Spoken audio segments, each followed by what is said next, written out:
अगर आप भी प्रॉपर्टी के अगेंस्ट लोन लेने पर विचार कर रहे हैं तो आपको कुछ बातों का ध्यान रखना बेहद जरूरी है, वरना बाद में आपको पछताना पड़ सकता है। दरअसल प्रॉपर्टी के अगेंस्ट लोन लेना एक बेहतरीन विकल्प है। इससे आपको लोन लेने में काफी आसानी होती है, लेकिन जल्दबाजी और अनजाने में कई लोग कुछ गलतियां कर जाते हैं, जिससे बाद में उन्हें अपनी गलती का एहसास होता है। इसलिए आज हम आपको ऐसे 5 पॉइंट्स बताएंगे जिसको आपको किसी भी प्रॉपर्टी के अगेंस्ट में लोन लेते समय याद रखना है, ताकि आपको आगे चलकर कोई पछतावा ना हो। बैंक से लोन अगेंस्ट प्रॉपर्टी लेना बेहद सुरक्षित ऑप्शन माना जाता है। इसमें आप अपनी किसी भी प्रॉपर्टी को बैंक में गिरवी रखकर उसके बदले बैंक से लोन ले सकते हैं। लेकिन ऐसा नहीं है कि बैंक प्रॉपर्टी के अगेंस्ट लोन लेते समय कुछ चेक नहीं करेंगी, बल्कि प्रॉपर्टी गिरवी रखने के बावजूद बैंक आपकी करंट इनकम, क्रेडिट हिस्ट्री और प्रॉपर्टी की करंट वैल्यू आदि सब पता करेगी। साथ ही बैंक ये भी चेक करेगी कि इस प्रॉपर्टी के अगेंस्ट आपका कोई अन्य लोन ना चल रहा हो। इन सभी बातों के आधार पर बैंक आपको लोन देगा। लेकिन लोन लेने से पहले आपको थोड़ी तैयारी जरूर करनी होगी।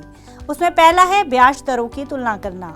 लोन अगेंस्ट प्रॉपर्टी के लिए बैंक को चुनने से पहले आप सभी बैंकों की ब्याज दरों को देख लीजिएगा। उसके बाद ही आप बैंक का चयन कीजिएगा, ताकि आपको कम इंटरेस्ट रेट पर लोन मिल सके और आपकी मंथली इंस्टॉलमेंट कम रह सके। इसके साथ ही आपको ध्यान देने वाली बात यह होगी कि आप अपनी लोन चुकाने की कैपेसिटी के आधार पर ही लोन की ड्यूरेशन तय करें। अगर आप जल्दी लोन चुकाने की स्थिति में हैं तो लोन को चुकाने की ड्यूरेशन को कम ही रखें, क्योंकि कम अवधि के लिए आपको कम इंटरेस्ट रेट चुकाना पड़ेगा, जबकि लंबे समय तक लोन रखने पर आपको लोन काफ़ी महंगा पड़ेगा। तीसरी और ज़रूरी बात, लोन एग्रीमेंट को नज़रअंदाज ना करें। लोन लेते समय तमाम नियम और शर्तों को ध्यान से पढ़ें, क्योंकि कई बार बैंकर्स भी लोन देने और कमीशन के चक्कर में आपको झूठ सच बता सकते हैं। ऐसे में सभी डॉक्यूमेंट्स को ध्यान से पढ़ें, ताकि बाद में आपको कोई मुश्किल ना हो। इसके अलावा ये भी ध्यान रखें कि प्रॉपर्टी के अगेंस्ट में लोन लेने के प्रोसेस में लंबा समय लग सकता है, क्योंकि लोन देने से पहले बैंक आपकी प्रॉपर्टी की वैल्यूएशन करवाता है, जिसमें काफ़ी समय लग सकता है।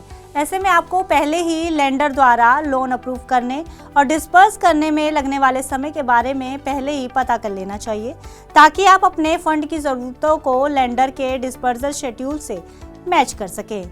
लास्ट बट वेरी इंपॉर्टेंट, ध्यान रखें कि LAP एक सिक्योर लोन है, लेकिन फिर भी आपके लोन एप्लीकेशन को प्रोसेस करते समय आपके क्रेडिट स्कोर को ध्यान में रखा जाता है। हाई क्रेडिट स्कोर आपको आसान शर्तों पर लोन दिलवा सकता है और एप्लीकेशन के अप्रूवल की संभावना को भी बढ़ा देता है। इसलिए अपने क्रेडिट स्कोर को ठीक रखें। इसके लिए अपनी पहले लिए किसी भी लोन और क्रेडिट कार्ड की किस्तों को समय पर अदा कीजिए। किसी भी पेमेंट में देरी या डिफॉल्ट आपका क्रेडिट स्कोर खराब कर सकता है। इसलिए लोन लेने से पहले अपने क्रेडिट स्कोर को एक बार ज़रूर चेक कर लीजिए। उम्मीद है हमारी ये बातें आप प्रॉपर्टी के अगेंस्ट किसी भी तरह के लोन को लेते समय ज़रूर याद रखेंगे। फिलहाल इस खबर में इतना ही। आप बिजनेस से जुड़ी अन्य खबरों के लिए देखते रहिए Money9।